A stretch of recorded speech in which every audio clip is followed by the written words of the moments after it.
พี่น้องอ้าวแบบนี้มันก็มียุติพี่น้องเอ๋ยนักข่าวดังคุณแจกสีสุร่างคุณแจกสีสุร่างต่างติกี่อ่านข่าวอยู่ในโทรทัศน์ข่อยมากเล่าพี่น้องเอ๋ยเพจเล่าเอาข่าวมาอ่านว่าผู้เฒ่า73 ปีไปผ่าตาต้อกระจกพี่น้องเอ๋ยหลังผ่าตัดต้อกระจกหมอพันเล่นลืมเอาเล่นใส่เลื่อนเอาเล่นเทียมเล่นไม่ใส่ให้ตาก็เลยบอดพะนะว่านั่น เอาจังสี่มันก็มียุติพี่น้องเราบอกว่าเรื่องนี้เกิดขึ้นอยู่โรงพยาบาลในเขตจังหวัดโคราชนครราชสีมาพะนะว่าผู้เฒ่าคุณยาย73 ปีไปผ่าตัดต่อกระจกเนื่องจากว่าเป็นต่อกระจกเนื่องจากว่าผ่าข้างนึงแล้วมันดีมันหุงมันแจ้งก็เลยสิผ่าอีกข้างสองบัดไปผ่าข้างสองบัดนี้พี่น้องเอ๋ยแล้วกลับไปผ่าแล้วบัดนี้คุณหมอไก่กลับบ้าน บัดกลับบ้านมาเปิดตาออกแล้วพอรู้สึกว่าตามั่วพนาวานั่นน่ะต้องปวดตากับปานนั่นก็เลยไปหาหมอตามนัดไปก้อนนัดบัดไปหาหมอก็ให้ยาประหยอดประสันบ้านนั่นน่ะครับประหยอดก็พอดีขึ้นก็ไปหาหมออีก2 เที่ยหมอก็ว่าเอายาประหยอดพนาวานั่นน่ะมันก็บ่ดีขึ้นเราก็เลยสงสัยลูกเต้าก็เลยพากันสงสัย ก็เลยไปหาหมอผู้ใหม่พันบอกว่าพระเจ้าลืมเอาเลนตาใส่ให้พะนะว่านั่นน่ะ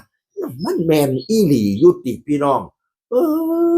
มันแมนอีหลียุติหลายคนก็มาคอมเมนต์ว่ามันมีโอกาสเป็นไปได้อยู่เหรอว่าฉันว่านั่นน่ะเพราะในห้องผ่าตัดข้าเจ้าก็มีหมอมีผู้ช่วยหมอมีบุคลากรหลายคนที่ช่วยดูแลกันว่าฉันเขาเจ้า ผู้อยู่ในห้องตาเพิ่นก็อธิบายไปเนาะหลังจากคุณหมอเอาเล่นอันผู้ป่วยออกแล้วพระเจ้าก็สิเอาเล่นเทียมที่สั่งมาที่บ้านเข้ากันกับผู้ป่วยนั่นน่ะเพื่อเอาขึ้นให้เอาใส่ขึ้นให้พนักงานนั่นน่ะ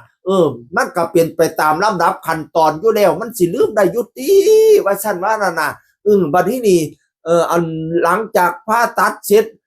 อันคุณหมอก็สิไปเยี่ยมยุติเขาเจ้าก็มาตรวจก่อนกลับบ้าน มันสิเลื่อมในยุติพนาวานั่นบัดมาตรวจ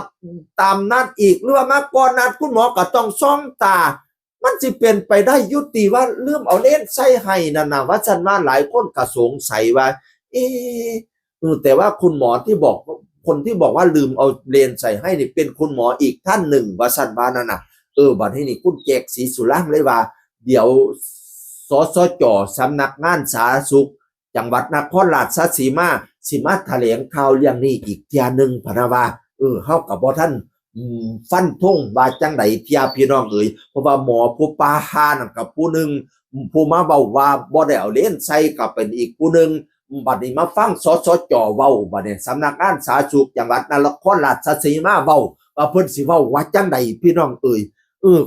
หลายคนก็สงสัยว่านั้นเป็นไปได้ยุติมันเป็นไปได้ยุติข่าวนี่มาจากเพจของคุณแจกศรีสุรางค์นักข่าวชื่อดังดิพี่น้องโอ้ยคนติดตามแล้วหลายข่าวแล้วแต่ละข่าวนี่อุ้ยเข้มข้นเป็นตาหนายอ่านข่าวดีพี่น้องซุ่มเจ้าลองไปฟังแล้วอ่านเบิ่งเด้อเสียงอื่นคนเก่าเว้าสู่ฟังสวัสดีครับสวัสดีครับ